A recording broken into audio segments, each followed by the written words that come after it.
Today we're going to be talking about how much houses in America really cost. This video is designed to open your eyes to the reality on a state-by-state level. As a lender for the last 127,000 years, I've noticed some big changes. And what I've noticed over the last few years is there's a lot of people that aren't even trying to buy a house because they think they can't afford it. The reason they think they can't afford it is because of reports of what the national average house price is. The national average house price, and it varies based on the source, but in 2025, it's between $400,000 and $500,000. For many parts of the country, that is a ton of money and completely unrealistic. How could you ever buy a house if you make $20 an hour? It's not realistic, right? So we're seeing less and less people even explore home ownership because they think that houses are going to be at least $400,000 or $500,000. Zillow actually did a report where they broke down by state the average cost of a house. And that's what I'm going to go over with you today. I am literally going to read state by state the average cost. This video is designed to open your eyes to the possibility. I talk to clients every single day and I'm like, hey, why did you wait to get pre-approved? I thought I couldn't afford a house. I thought I would never qualify for a house. I thought I couldn't afford it. I thought it was going to be way more expensive. I thought. And it's because of what we're seeing constantly. So if you're new to the channel, I've been a lender for 18 years. My team's one of the top purchase teams in America.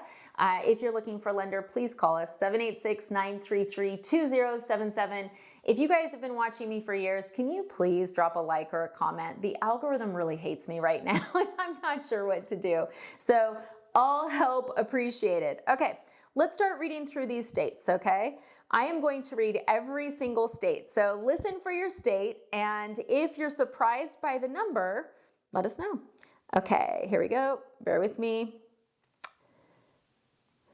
The typical home value in Alabama. Okay, so if you're looking at buying a house in 2025, what is the typical home value? $232,000. Alaska, $394,000.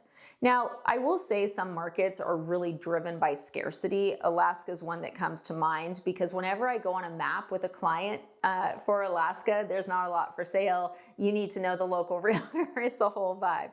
Arizona, $441,000. Arkansas, $220,000. California, $813,000. So a lot of times when you see people saying stuff like, I make $100,000 and I can't afford a house, they probably live in the Bay Area. Not all of California starts at $800,000, but parts of the Bay Area, Southern California especially, it's incredibly expensive. There are a couple hidden gems, just like, look, I'm sure in Alabama, there's towns where the starting price is $600,000, okay? In California, there are a couple towns that are less expensive. One that always springs to mind for me is Lake County. Lake County is so pretty, guys. Like if you're retired and want to live in California, Lake County. Houses are start at about 300 and go up, but just saying, not everything's 800,000 in California. Colorado, 570,000. Connecticut, 463,000. Delaware, 405,000. District of Columbia, we don't talk about how expensive DC is enough, 770,000. Florida, 407,000. Georgia, 339,000. Hawaii, 977,000. That's right, Hawaii is the highest and it's definitely a scarcity market. There's not a lot for sale and the prices, I would argue, have been pretty darn high, at least as long as I've been licensed there, which is 5 to 6 years. Idaho, 476,000. Illinois, 291,000. Indiana, 254,000. Iowa, 237,000. Kansas, 243. Kentucky, 224. I'm taking out the 1,000. It's a long list. Louisiana, 214. Guys, I just read 1, 2, 3, 4, six states, all of them, the typical home value is under $300,000. Okay, keep that in mind. Maine, 414,000, another scarcity market, not a lot of houses there. Maryland, 451,000. Massachusetts, 687,000. Michigan, 259,000. Minnesota, 358,000. Mississippi, 190. Missouri, 264. Montana, 468. Nebraska, 277. Nevada, 473. New Hampshire, 527. I think New Hampshire is going to go up. And I'm going to tell you why.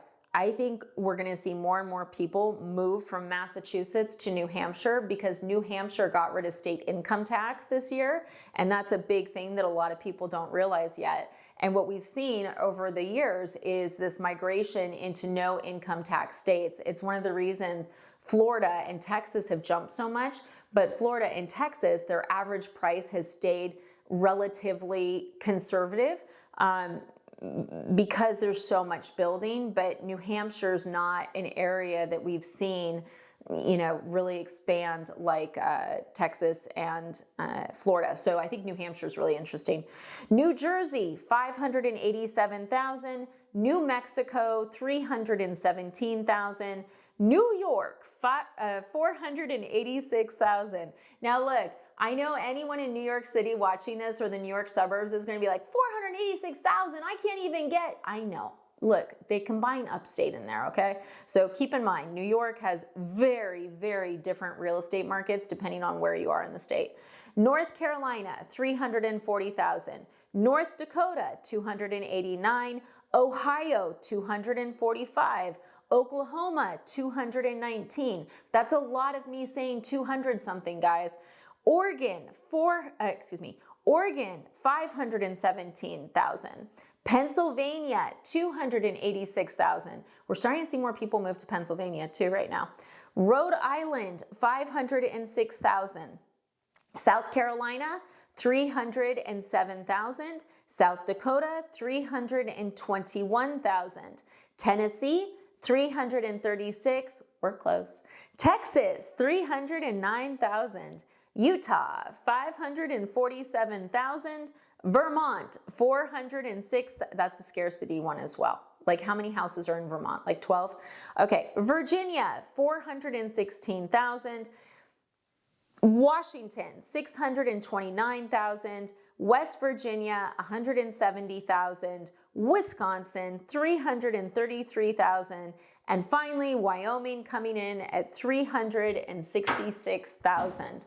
Look, do all of those states have a town or a county that's more expensive than that average? Yes, yes. Do all of those towns have a county or city that's lower than those averages? Yes.